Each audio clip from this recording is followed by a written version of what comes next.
Video دیکھنے سے پہلے ہمارے چینل کو سبسکرائب کریں اور بیل آئکن کو دبائیں ہر نئی آنے والی ویڈیوز کے لیے۔ اچھی تربیت کا صحیح طریقہ۔ اس کی عمر ابھی 20 سال سے آگے نہیں بڑھی تھی۔ دولت و ثروت کی گود میں اس کی پرورش ہوئی تھی۔ دنیا کی کوئی نعمت ایسی نہیں تھی جو اسے میسر نہ آئی ہو۔ اپنی زندگی میں اس نے کبھی معمولی سی تکلیف کا منہ بھی نہیں دیکھا تھا۔ وہ اپنے ماں باپ کا اکلوتا بیٹا تھا۔ 4 بہنوں کے بعد اس کی ولادت ہوئی تھی، اس لیے والدین کی طرف سے اسے بہت لاڈ پیار ملتا تھا۔ اس کے والدین نے اس کا نام عادل رکھا۔ عادل اب انٹرمیڈیٹ کے امتحان پاس کر چکا تھا۔ ایک دن اس کے والد نے اسے اپنے پاس بٹھا لیا اور کہنے لگا، بیٹے میں جو کچھ کہوں اسے دھیان سے سنو اور اسی کے مطابق عمل کرو۔ میری دلی تمنا ہے کہ اپنی زندگی میں تمہیں اپنے ساتھ کاروبار کرتا دیکھوں۔ میرا خیال ہے یونیورسٹی میں تمہارے داخلے کا کوئی خاطر خواہ فائدہ نہیں، کیونکہ یونیورسٹی کی ڈگری لے کر بھی تم اس کے مطابق کام نہیں کر سکو گے، چونکہ میری تجارت اور میرا کاروبار تمہارے انتظار میں ہے۔ عادل تھوڑی دیر سر جھکائے سوچتا رہا، پھر بولا، ابا جان، آخر میں آپ کی باتوں سے اتفاق کیوں نہ کروں گا؟ خود اپنے ہی بھلے کے لیے آپ کے ارشادات ماننے میں کیا حرج ہے؟ جب مجھے اپنے کاروبار کا ذمہ دار بننا ہی ہے تو مجھے اس کے اصول و ضوابط اور حقیقت ضرور سمجھنی چاہیے۔ تو مجھے اپنی حتمی رائے بتاؤ عادل، والد نے قطع کلامی کرتے ہوئے کہا۔ میں آپ کے ارشادات سے پوری طرح متفق ہوں، اللہ تعالیٰ تمہیں برکت دے، عادل نے سنجیدگی سے کہا۔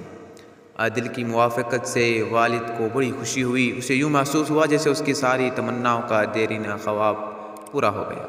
والد اپنے بیٹے کی ہر خوشی منٹوں میں پوری کر دیتا تھا۔ عادل اپنے والد کے ساتھ کاروبار میں شامل ہو چکا تھا۔ اس نے باپ کا ہاتھ بٹانا شروع کر دیا۔ وہ اندرون ملک اور بیرون ملک مختلف شہروں میں اپنے کاروبار کے سلسلے میں جانے لگا۔ ایک دن سفر سے واپسی پر وہ اپنے خالہ زاد ماجد کے گھر پہنچا، جو اس کا سب سے قریبی دوست تھا۔ اس کی خالہ نے دروازہ کھولا اور کہنے لگی، ماجد اپنے کمرے میں تنہا پڑا ہوا ہے، لیکن میرے بیٹے عادل، میں تمہیں بتا دوں کہ ماجد پہلے سے بہت بدل چکا ہے۔ یہ سنتے ہی عادل کا رنگ بدل گیا۔ اس نے فوراً پوچھا، آخر وہ کیسے بدل گیا خالہ؟ خالہ نے جواب دیا، وہ کئی دن سے اپنے کمرے میں تنہا پڑا ہوا ہے، کھانے پینے کا بھی ہوش نہیں۔ عادل ہنس پڑا، کہنے لگا، خالہ پریشانی کی کوئی بات نہیں، انشاءاللہ میں اسے اصلی ڈگر پر لاتا ہوں۔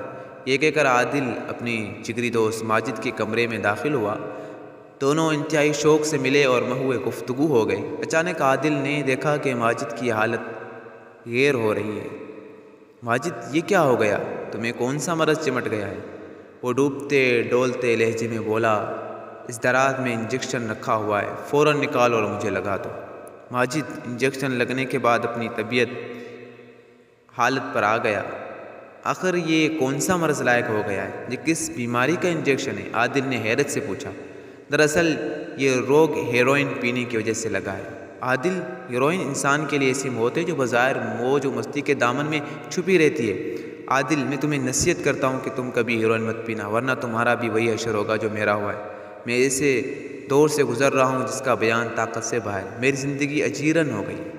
ماجد کی بات سن کر عادل نے کندھے اچکائے اور بڑی شان بے نیازی سے کہا، ایسی چیزیں مجھے کوئی نقصان نہیں پہنچاتی، یہ تو میرے لیے معمولی سی بات ہے۔ میں نے کئی دفعہ حشیش کا چسکا لیا ہے، مجھے تو آج تک کچھ نہیں ہوا۔ ماجد نے کہا، بھائی حشیش کا اثر ہیروئن سے مختلف ہے، ہیروئن انسان کو قتل کر دیتی ہے۔ عادل نے ماجد کی بات کو ناقابل توجہ سمجھا اور دروازے سے ہیروئن نکال کر پینے لگا۔ چند ہی لمحے گزرے تھے کہ اس نے کروٹ لی اور بے ہوش ہو گیا۔ تھوڑی دیر بعد جب ہوش میں آیا تو ماجد نے اسے پھر ہیروئن سے دور رہنے کی تلقین کی۔ دوسرے دن عادل ماجد کے گھر گیا۔ ماجد کے پاس اس کے دوستوں کی بھیڑ لگی ہوئی تھی، وہ سب ہیروئن پینے میں منہمک تھے۔ عادل نے ان کے ساتھ گزشتہ روز کی طرح لذت لینی چاہی، چنانچہ وہ بھی ہیروئن میں پینے میں مصروف ہو گیا۔ اچانک ایک دن عادل کو اطلاع ملی کہ ماجد اور اس کا تمام گروہ گرفتار ہو گیا ہے۔ اس کو ہیروئن فروخت کرنے والے نئے گروہ کا علم ہو گیا، اور جب ان کو معلوم ہوا کہ امیر کاروبار یہ ہے تو اسے نہایت مہنگی ہیروئن فروخت کرنے لگے۔ ماجد کچھ ہی مدت میں جیل سے رہا ہو کر گھر آ گیا۔ جیل سے آتے ہی اسے ہیروئن اور حشیش پینے کی وجہ سے ایسا مرض لاحق ہوا کہ وہ ایڑیاں رگڑ رگڑ کر موت کے گھاٹ اتر گیا۔ ماجد کی وفات سے عادل کو بڑا دھچکا لگا، کیونکہ ماجد اس کا بہت ہی قریبی دوست تھا۔ اب عادل بھی بیمار رہنے لگا اور پھر وہ اپنے علاج کے مصر کے دارالحکومت قاہرہ میں چلا گیا۔ وہاں ڈاکٹروں نے اس کا اچھی طرح علاج کیا اور وہ شفایاب ہو کر وطن لوٹ آیا۔ عادل اب نشاور چیزوں سے کلی طور پر سبکدوش ہو چکا تھا۔ جب بھی اس کے خیالوں کا رخ نشے کی طرف بڑھنے لگتا وہ فوراً چونکتا اور اپنے خیالوں کو جھٹک دیتا۔ عادل کا والد اس کی اس حرکت سے یکسر بے خبر تھا۔ ایک دفعہ اس نے کاروبار کے سلسلے میں اپنے بیٹے کو یورپ بھیجا، اس ملک میں جہاں کی سوسائٹی مادر پدر آزاد ہے۔ عادل کا وہاں ایک ایسے گروہ سے تعارف ہوا جس کے ارکان ہیروئن پیتے تھے۔ انہوں نے اسے بھی اس کی دعوت دی۔ ان کا کہنا تھا کہ تھوڑی بہت پی لو، تمہیں کوئی نقصان نہیں پہنچے گا، تم اسے پی کر تو دیکھو کہ کتنا مزہ آتا ہے، اگر پسند آئے تو استعمال کرنا ورنہ ترک کر دینا۔ عادل ان کی باتوں کی حقیقت خوب سمجھتا تھا۔ عادل نے خود ہیروئن کے استعمال سے کچھ دن تک بچائے رکھا، مگر کب تک؟ برے دوستوں کی باتیں اس کے دل و دماغ میں سرایت کر گئی تھی۔ چنانچہ اس نے پھر ہیروئن پینی شروع کر دی۔ اس کے نتیجے میں اس کی حالت بگڑتی چلی گئی۔ اب وہ ہیروئن کے بغیر رہ نہیں سکتا تھا۔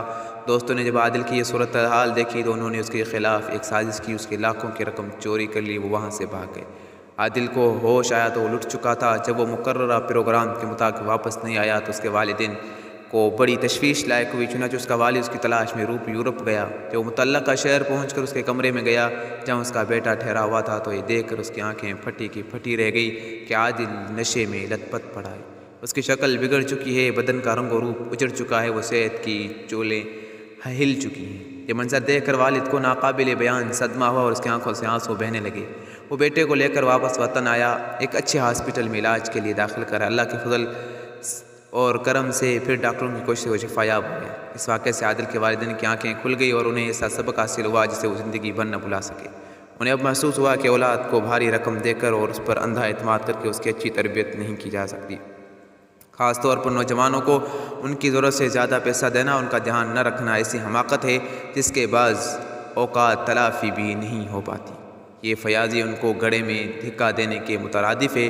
اولاد کی اچھی تربیت کے لیے ضروری ہے کہ اسے محدود بجٹ دیا جائے، اس کے لیے لیل و نہار پر کڑی نظر رکھی جائے، اس کے حرکات و سکنات غور سے جانچی جائیں تاکہ وہ بری صحبت کا شکار نہ ہو پائے۔